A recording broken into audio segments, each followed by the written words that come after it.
RTI Live News. Ask for right. Blackmail రాజకీయాలతోని అక్రమ కేసులతో అరెస్టులతో తన ప్రభుత్వం యొక్క తప్పిదాలను కప్పిపుచ్చుకొని మమ్మల్ని మానసికంగా బలహీనపరుస్తున్నానని రేవంత్ రెడ్డి అనుకుంటున్నారు.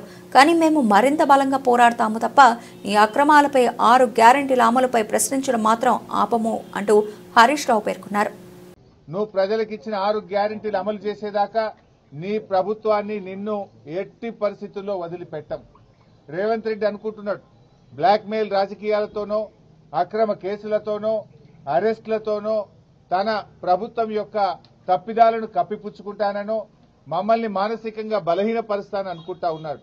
కానీ మేము మరింత బలంగా పోరాటం తప్ప ఎట్టి పరిస్థితుల్లో నీ అక్రమాలను గాని నీ 6 గ్యారెంటీల అమలుపై నిన్ను ప్రశ్నించడాన్ని వదిలిపెట్టే ప్రశ్నే ఉత్పన్నం కాదు.